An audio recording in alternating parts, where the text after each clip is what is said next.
지난주 미국 증시는 사상 최고치 흐름을 계속 이어갔습니다. 자, 이번 주에도 그런 흐름들 계속 이어갈 수 있을 것인지 관심이 집중되고 있는 상황인데요. 자, 일단은 국채금리가 안정화되는 모습 보였습니다. 1.5%대까지 뚝 떨어졌는데, 자, 여기에 대한 부분들이 주가를 계속 끌어올리는 기폭제 역할을 할 것이다, 이런 얘기도 나오고 있고요. 경제지표도 특별히 불안한 감이 없습니다. 이번 주 같은 경우는 경제지표도 크게 나온 게 없거든요. 그래서 그런 내용들 같이 좀 살펴보고요. 증권가에서는 코스피가 3,300 갈 것이다, 이런 얘기까지 나오고 있습니다. 자, 어떻게 봐야 되는지 알아보도록 하죠. 이번 연도 상반기에 실적 기대감이 크게 집중된다라고 합니다. 특히 이번 연도 상반기에는 실적에 대한 상승폭이 그 어느 때보다 크다라고 하는데요. 2017년도 이후에 나타나는 정말 큰 성장폭이라고 합니다.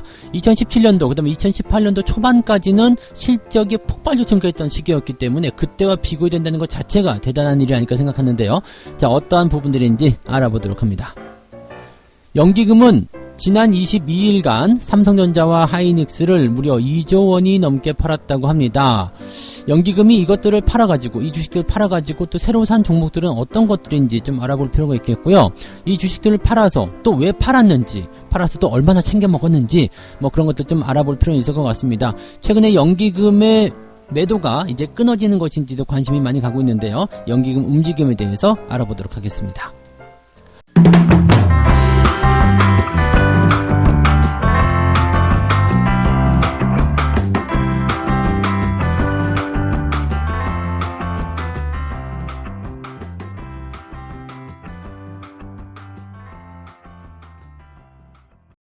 네, 반갑습니다. 오늘은 4월 19일 월요일입니다. 자, 일단은 시장이 안정세 보이고 흐름도 좋게 만들어지고 하니까 굉장히 분위기는 좋은 것 같습니다. 뭐 이렇게 계속 올라가기만 한다면 뭐 세상 부러울 게 없지 않을까 싶기도 하죠. 주식하는 사람들 입장에서는 시장이 계속 올라가는 거, 내가 투자한 종목이 계속 올라가는 거, 그것만큼 좋은 게 없잖아요. 그래서 그러한 이유들, 또 그러한 모습들을 얼마만큼 또 뒷받침해 줄 것인가, 그런 것들에 관심을 좀 가져볼 필요가 있겠습니다. 자, 여러 가지 재료가 있겠지만 일단은 국채금리 먼저 조금 알아볼게요. 국채금리가 지금 많이 떨어졌어요. 지금 보니까 1.53%, 10년물 금리가요. 1.53, 그러니까 1.7까지 갔다가 1.6을 떨어졌다가 1.5 초반대까지 떨어진 거거든요. 이게 굉장히 이제 급락세라고 좀 보시면 되거든요. 급락이기 때문에 뭐 전에는 1.63이었는데 이번에 1.53이 됐기 때문에 이 정도면 괜찮은 거죠. 그리고 1.5까지 떨어졌다라면 이제 안정세를 보이고 있다라고 볼 수 있겠죠. 이제 급락이기 때문에 또 어느 정도 반등하는 모습은 나타날 수 있겠습니다만, 그동안 국제 금리 때문에 골치 아팠었던 내용들이 굉장히 많았었는데 이것이 조금 안정화되고 있다 볼 수가 있겠죠. 자, 여기서 이제 한 가지 더 생각해 볼 필요는 있습니다. 어떤 부분이냐면, 국채 금리가 계속해서 상승한다라면 국채 금리에 대한 가격이 상승하는 거잖아요. 그래서 가격이 떨어지는 거죠. 국채 금리가 상승하는 거니까 이게 약간 헷갈리는 부분입니다. 그래서 가격이 떨어진다라는 것은 이제 팔고 있는 사람들이 많이 있다라는 거, 뭐 그런 식으로 해가지고 얘기가 좀 나왔었던 부분인데, 이제 국채 매도 포지션이 이제 어느 정도 청산이 됐다, 그런 부분 때문에 이제 좀 안정화되고 있다는 얘기인데, 어떻게 본다면 또 다른 의미로 해석할 수도 있어요. 그럼 국채금리를 사들이는 사람들이 많은 것이냐, 뭐 이렇게 해석할 수도 있는 거고요. 자, 그러면 여기서 한 가지 생각해 볼 만한 부분, 미국 경기가 강력한 상승 효과를 보여주고 있다. 그러면은 국채 금리를 사는 사람들이 없겠죠? 사는 사람들이 없으면은 금리가 당연히 수익률이 높아질 수밖에 없는 상황입니다. 왜냐면 사는 사람이 없으면 매도가 많다는 얘기, 매도가 많으면 가격이 떨어지고요. 가격이 떨어지면 수익률이 올라가는 거, 금리가 상승하는 그런 효과인데, 최근에는 경기가 상승하고 있는데 금리가 떨어지는 효과가 상황이 만들어지고 있다는 얘기거든요. 그러면 이거 다시 사들이고 있다는 얘기나 마찬가지인데, 이것을 이렇게 해석할 게 아니라 지금 현재 시장에서 나타난 그 포지션을 놓고 보면 그동안 매도가 나왔었던 부분들이 이제 없어지는 것이기 때문에 정상화되고 있다라고 보시면 되는 겁니다. 그러니까 기존에는 국채금리가 막 올라가는 것에 대해서 그게 걱정이야? 그게 걱정할 필요 없어요. 또 여기에 대해서 이제 파월이라든지 연준 쪽에서 계속적으로 입장 표명을 했었던 부분이었고, 그러니까 별 부담은 없어요라는 내용들이 이제 실제적으로 드러나는 부분들이고, 현재로서는 이제 국채금리가 안정화를 보이게 되면서 이런 그 주식시장에서 채권으로 넘어갈 만한 그런 이슈들이 많이 사그라들었다. 그러면 기술주라든지 이런 주식시장에 대한 어떤 그 매수 물량들이 더 많이 들어올 수 있을 것이다. 이런 식으로 해석이 좀 되는 거죠. 경기가 회복세를 보이고 있고 또 매수 물량이 유입이 된다면 그것만큼 좋은 게 없을 것 같다. 이렇게 판단하셔도 좋을 것 같습니다. 긍정적인 효과들 계속 만들어지지 않을까 이렇게 보여질 수는 있겠습니다. 자, 그래서 국채금리에 대한 효과가 있고요. 또 이번 주는 경제지표가 있긴 있는데 그렇게까지 막 대단한 그런 지표는 예상이 된 게 없습니다. 특히 이번 주 같은 경우는 뭐 초반에는 경제지표 주요한 게 발표될 게 없고요. 주 후반으로 가면서 지표가 좀 발표가 되는데 실업수당 청구 건수는 약간 좀 안 좋을 것으로 생각되고 있습니다. 지난번에는 이제 57만 건, 그래서 60만 건 아래로 떨어졌었는데, 다시 이번 주에는 60만 건 이상으로 올라오게 될 것이다. 이런 전망이 나오고 있고요. 뭐, 주택 매매라든지 뭐 이런 것들 여러 가지 있긴 있는데, 뭐, 특별하게 나오지는 않고 있다라고 보시면 되겠습니다. 한 가지 중요하게 봐야 되는 것이 이제 구매관리자 지수인데, 이 구매관리자 지수가 꾸준하게 상승하고 있다는 거 좀 우리가 생각해 볼 필요가 있겠습니다. 지난 이제 작년 3월이겠죠? 작년 3월 시점에서는 아주 그냥 최악의 상황을 찍었었는데, 그 이후에 꾸준히 반등하면서 지금 1년여 넘게 계속 상승세를 보이면서 이제 60포인트가 넘게까지 올랐습니다.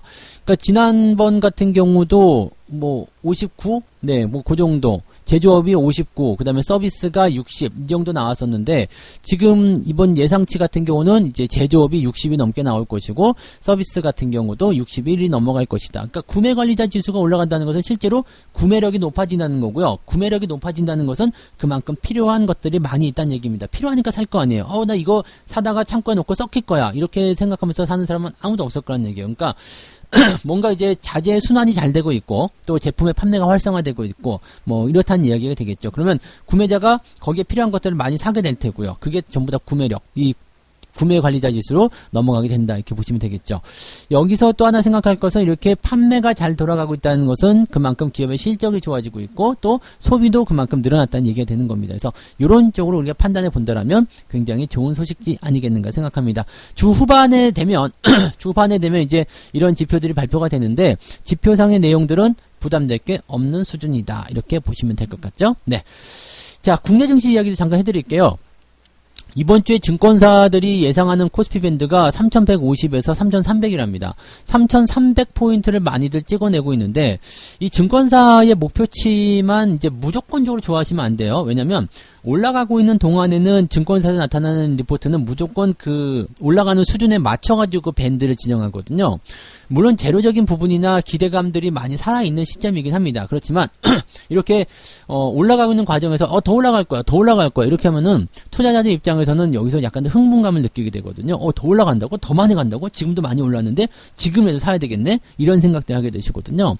근데 증권사의 이런 전망치는요, 항상 그렇습니다. 올라갈 때는 계속 올라간다고 그러고요. 내려갈 때는 계속 내려간다고 합니다. 그러니까 이 부분을 가지고서 잘 간다 못 간다 이걸 전망하시면 안 됩니다. 다만 이제 주가 상황 자체는 나쁘지 않아요. 뭐 실적도 좋고 뭐 기업 전망치도 나쁘지 않고 뭐 수급도 서서히 개선된 듯한 느낌이기도 하고, 근데 외국인 쪽에 어떤 매수가 많이 들어오고 있어요 라고 얘기하는 사람들도 많이 있던데 실제로 보게 되면은 많이 안 사거든요. 그래서 뭐 과거에 있었던 부분에서 어떤 부분까지 다 합치게 되면 매도가 많은 상태에서 매수는 조금밖에 안 들어온 상황이기 때문에 이것은 매수가 완벽하게 돌아섰다라고 볼 수는 없겠죠. 특히 뭐 지난 주말 같은 경우도 외국인 매도가 조금 더 많이 나왔었다는 것도 우리가 생각해 볼 필요가 있겠습니다. 물론 누적으로 본다라면 뭐 최근 한 4월경에서 나타난 부분들은 그렇게까지 심각한 수준의 어떤 매도는 아닐 것이다라고 보시면 되죠. 그러니까 최근에 12일 동안 이제 15거래일 동안 약 코스피를 3조 원 정도 외국인들이 매수했다. 이렇게 얘기를 하고 있습니다. 근데 이 정도 매수가 그렇게까지 우호적인 부분이 아니라는 얘기죠. 뭐 유입이 강하게 들어오고 있다. 이렇게까지 얘기할 만한 포인트는 아니라고 보시면 됩니다. 그래서 지금 보면은 시장이 올라갈 수 있는 이유들을 외국인 매수가 들어오기 때문이다라고 하고 있지만 외국인 매수에 대한 물량을 지금 연기금 쪽에서 다 털어내고 있는 모습이기도 하고요. 지난 주말 같은 경우는 조금 사긴 했는데 이것이 이제 미치는 영향이 그렇게 크지 않았다는 것도 우리가 좀 조심을 해봐야 될 부분이 아닐까 생각합니다. 그렇기 때문에 지금은 이제 이 수급대에 대한 어떤 포지션 그런 부분만 보고서 주가가 3,300 간다라고 얘기는 좀 그렇고요. 대신에 이제 수급이 들어올 만한 이유들은 많이 있어요. 실적도 좋고요. 미국 장기 국채가 안정화됐고 또 경제 지표도 좋게 나오고 전망도 좋게 나오고 흐름도 올라가고 그러면 좋겠죠. 그래서 주가의 어떤 상승을 볼 수도 있겠습니다만은 또 얘네들이 이제 어떤 종목을 사고 팔 것인지 그것도 중요한 내용이 아닐까 생각합니다. 그래서 사실 이제 이 시장에 대한 부분을 전망하는 것 자체는 굉장히 어려운 일이긴 합니다만 쉽게 한번 얘기해 보면 외국인들의 매수가 많이 들어온다라면 시총 상위권 종목이 얼마만큼 기여를 할 것인가, 즉 삼성전자, 하이닉스 이런 종목들이 얼마만큼 기여를 할 것인가, 또 이렇게 외국인이 기여하고 있는 이런 종목들의 연기금은 또 얼만큼 대항을 할 것인가, 이런 것들을 보고서 시장을 봐야 됩니다. 만약에 외국인 매수가 더 우세해서 시총 상위권 종목이 올라간다 그러면 3,300이 아니라 더 올라갈 수도 있어요. 또 뭐 연중에는 4,000포인트, 5,000포인트도 갈 수 있겠죠. 근데 그런 부분들이 계속 이어질 수 있겠는가는 아직은 불투명하죠. 그래서 일단 뭐 올라가는 동안에는 그래 올라가는 것은 계속 따라가자, 인정한다 라고 할 수 있겠지만 3,300 갈 거니까 일단 준비해, 달려, 이렇게 하는 것은 조금 부담이 될 수 있다는 것을 말씀드립니다. 어쨌건 증권사들은 전부 다 3,300포인트까지 제시를 하고 있기 때문에 뭐 사실 3,200이기 때문에 여기서 100포인트 올라가는 것은 그렇게 어려운 일은 아닙니다. 충분히 가능한 부분인데 시총 상위권 종목들이 얼마만큼 도와줄 것인지, 수급이 얼마만큼 도와줄 것인지는 한번 고민을 해봐야 되겠죠. 자, 그래서 뭐 전체적으로 시장을 놓고 보면 이번 주도 그렇게 나쁜 건 없어요. 네, 악재성 재료들은 좀 소멸이 되는 내용들이고, 한 가지 나와 있다면 이제 뭐 코로나와 관련된 부분일 텐데, 이것은 이제 어느 정도 수면 아래로 좀 가라앉고 있는 상황이긴 하죠. 그래서 그런 내용들 조금 생각해 볼 수 있겠고, 한 가지를 좀 더 말씀드린다면 이제 코인과 관련된 부분이죠. 지금 터키 쪽에서 암호화폐를 전면 금지시켰죠. 네, 그런 얘기 나오면서 비트코인이 또 폭락세를 보였다, 뭐 이런 얘기 나오는데, 코인과 관련된 부분에서는 워낙 변동성이 좀 심하긴 하고요. 그 다음에 한 가지 좀 재밌는 것 중에 하나가 이제 테슬라, 머스크가 그 뭐 다찌 코인인가요? 그 시바견을 모델로 한 그 코인이라고 하는데, 이 코인이 너무 내가 사랑하는 최애 코인이야, 뭐 이렇게 얘기하면서 그게 막 올해만 한 400% 올랐다는 얘기가 있어요. 그래서 시총이 뭐 50조 원 된다, 뭐 이런 얘기가 있던데, 이거 그냥, 네, 프로그래머들이 재미삼아서 그냥 만든 코인이라고 합니다. 2013년도. 뭐, 그냥 아무 근거 없는 코인인데, 그냥 머스크가 좋아하니까 올라갔다. 이런 것들은 조금, 네, 고민해야 되겠죠. 근데, 일단, 이 코인 시장에서 어떤 그 가격 하락이 일어나게 된다라면, 약간은 이제 자금들이 주식시장으로 또 들어올 수 있지 않겠는가. 코인에서 쓴맛 봤어. 이제 코인 안 할래. 주식할래. 이렇게 되는 경우도 있을 수 있습니다. 지금 시장의 수급이 약간 주춤거리는 이유가 코인이 워낙 네, 활성화됐기 때문에 그쪽으로 많이 넘어갔기 때문인데, 그쪽에서 약간 변화가 커지게 된다면 자금이 자연스럽게 넘어올 가능성이 있다, 이렇게 판단하시면 되겠죠. 뭐 그래서 전체적으로 뭐 이번 주 시장은 나쁘진 않을 것 같다, 그런 생각을 해보셔도 좋을 것 같습니다. 자, 두 번째 이야기로 넘어가도록 하겠습니다. 이번 그 상반기에 실적 기대감이 강하게 집중된다, 이런 얘기가 나오고 있습니다. 이게 2017년도 이후에 최대치를 찍을 것이다, 이런 전망이 나오고 있는데, 2017년도는 여러분 아시겠지만 장 굉장히 좋았어요. 2018년도 초반에도 삼성전자 실적 뭐 난리 났었죠. 그러니까 그런 정도의 어떤 흐름들이 있었던 건데, 그때와 비교되고 있다라는 것은 어마어마한 거죠. 지금 1분기 실적 같은 경우가요, 미국 같은 경우도 그 S&P 500 기업들의 실적이 전년 동기 대비해서 24.5% 증가할 것이다 라고 되어 있는 부분인데, 국내 증시 이 실적 기대감도 굉장히 커지고 있는 거죠.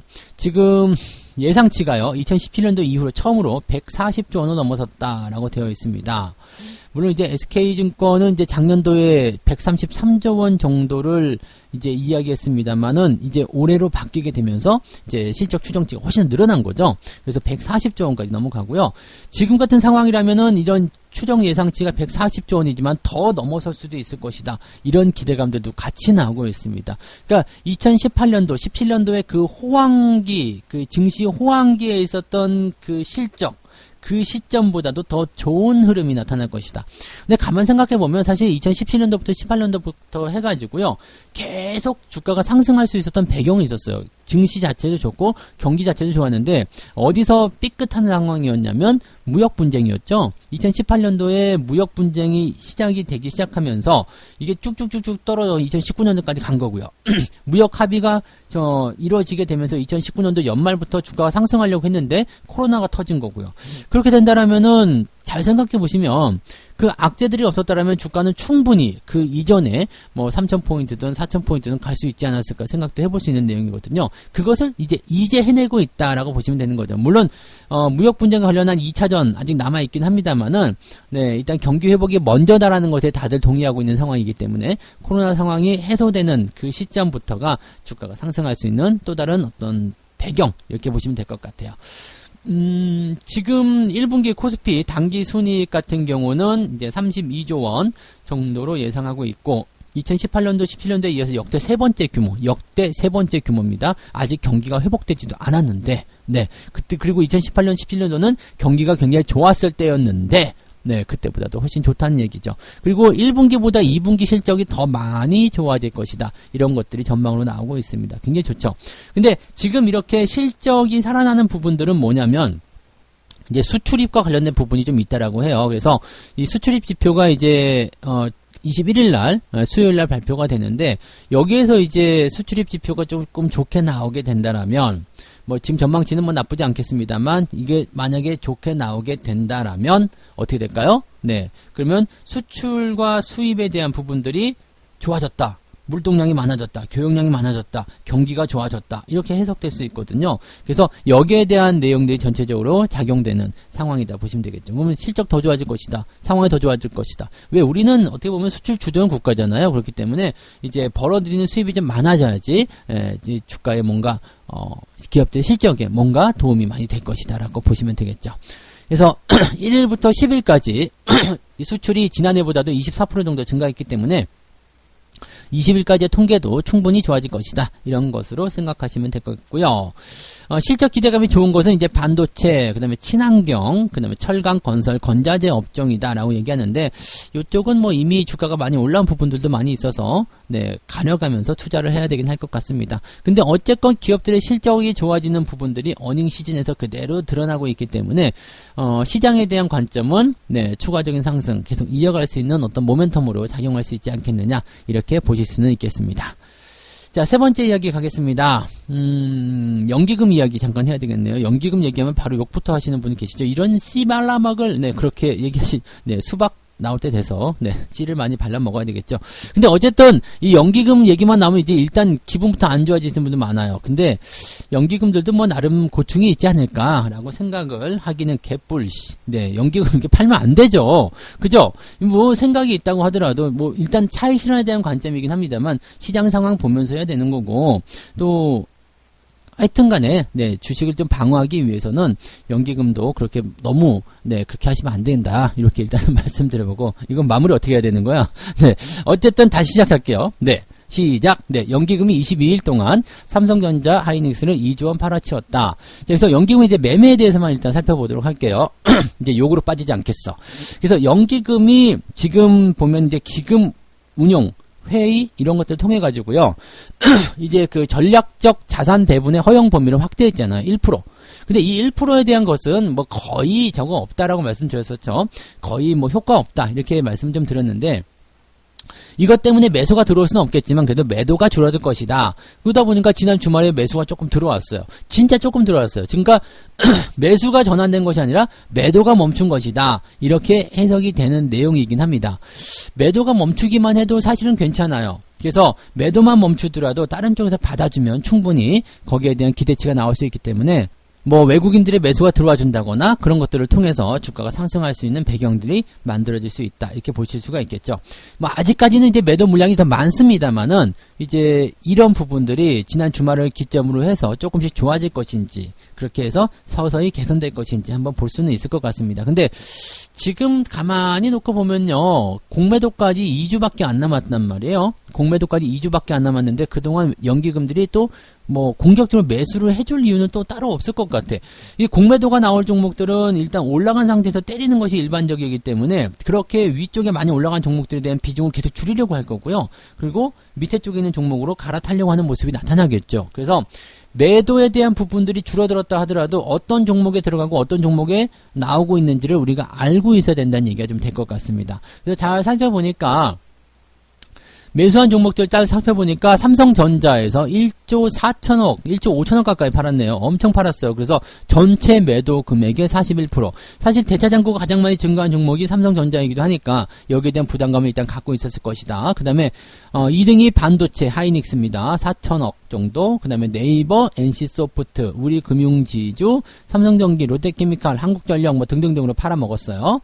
근데 한국전력 같은 경우는 주가가 올라간 것도 없는데 왜 팔아먹었는지 모르겠습니다. 근데 LG화학, 그 다음에 현대차, 롯데케미칼, 뭐 삼성전기 이런 종목들은 전체적으로 네이버, NC소프트 마찬가지고요.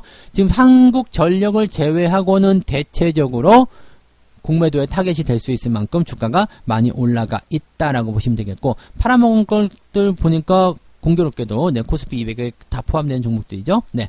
그다음에 매수를 한 종목들 살펴보게 되면 이제 기아를 500억 매수를 했습니다. 그다음에 현대제철 500억, LG디스플레이 500억. 그다음에 아모레퍼시픽 450억 이 정도에서 뭐 그 규모가 크진 않아요. 매수 규모는 워낙에 많이 팔아먹었기 때문에 매수 규모는 그렇게 크지 않습니다. 근데 기아를 제외하고는 또 다른 종목들 보면은 밑에서부터 어느 정도 올라온 상황이고 뭐 이렇게 크게 부담 없고 막 그런 느낌들 좀 있겠죠. 그래서 그런 포인트 있고요. 바이오사이언스 같은 경우는 이제 보호예수 물량이 또 나올 것이기 때문에 약간은 좀 조심해야 될 필요성이 있을 것 같습니다. 근데 대체적으로 보게 되면 뭐 100% 전부 다라고 할 수는 없겠지만 매수한 종목들은 아래쪽에서 올라온 지 얼마 안 된 것, 즉 큰 시세가 형성돼서 부담을 많이 주고 있는 형태는 아니라는 것을 참고해 볼 필요가 있겠고요. 매도한 종목들은 위쪽에서 조금 부담을 많이 주고 있는 것들, 그런 것들이 포지셔닝적인 내용이다라고 보시면 될 것 같아요. 그래서 연기금의 매도도 어떻게 보면 중요한 척도가 되기도 합니다. 그리고 뭐 매도가 멈춘다, 매수가 들어온다 이런 것들은 이제 시장이 이렇게 상승하고 있을 때는 사실 연기금 쪽의 매매를 그렇게 신경 많이 쓰지 않거든요. 근데 매도가 워낙 많이 나오니까 여기에 대해서 이제 말들이 많은 거지, 실제로 주가가 떨어졌을 때 매수를 해주는 입장들이고, 어느 정도 올라오면서 계속 팔아치우고 외국인한테 넘기는 게 연기금들의 거의 대체적인 매매 스타일이었습니다. 근데 이번에는 약간, 연기금이 공공의 적, 그런 타겟팅이 좀 된 모습이 좀 있겠죠. 그리고 외국인들이 매수를 하지 않는 상태에서는 연기금이 받아줘야지 되고, 또 자기도 같이 팔면은 좀 안 좋거든요. 근데 연기금이 팔면서 외국인도 안 사고 있다, 이런 상황에서는 좀 이제 연기금을 계속 나쁜 놈이라고 얘기를 할 수밖에 없는 상황이 되겠죠.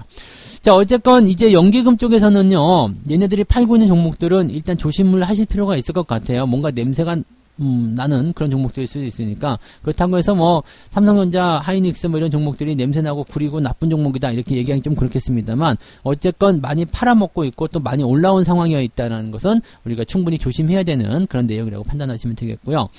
그 다음에 한 가지를 더 본다면 매수세를 기록하고 있는 종목들, 많은 물량은 아니지만 꾸준하게 추이를 좀 관망할 필요는 있겠습니다. 그런 종목 쪽에서 상승하는 포인트가 나타날 가능성이 높습니다. 연기금 매수가 들어오면서 외국인도 같이 들어온다. 그렇게 되면 주가는 굉장히 많이 상승할 수 있는 가능성이 있거든요. 그래서 이런 수급 동향들 꼭 살펴보시면서 투자를 하시면 좋을 것 같습니다. 연기금이 매도한 종목은 일단은 좀 피하고 보자, 그렇게 보시는 게 좋겠죠. 네. 자, 그래서 오늘 이렇게 세 가지 이야기 전달을 해드렸습니다. 미국의 국채 금리가 안정화되고 있고요. 그 다음에 경기 지표도 나쁘지 않다, 이런 말씀 드렸고, 그 증권사들은 이번 주 코스피 지수가 3,300까지도 갈 수 있다, 이런 얘기도 같이 곁들였던 것 같습니다.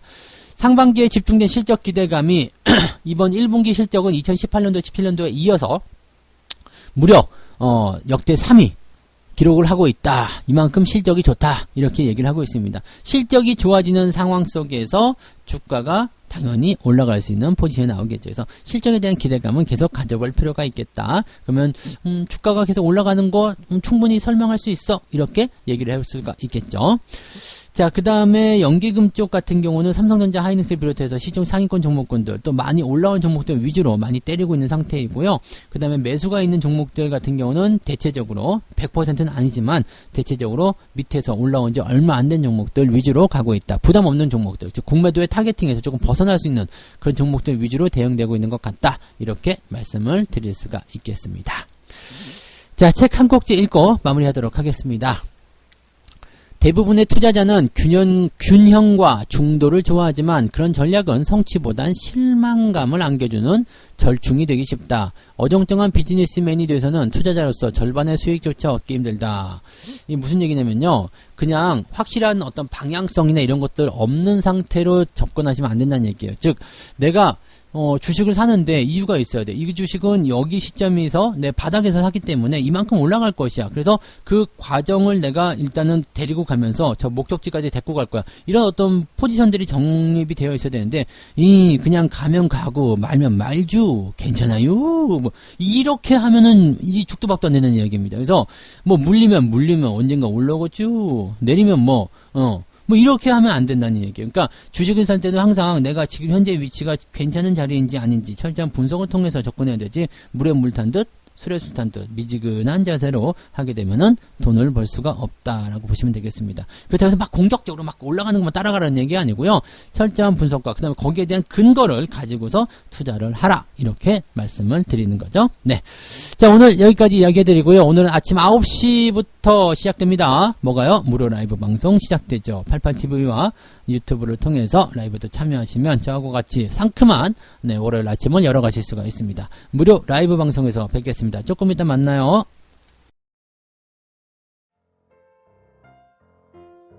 본 방송에서 제공되는 모든 정보는 투자 판단의 참고 자료이며 투자의 최종 책임은 본 방송을 이용하는 본인에게 있습니다.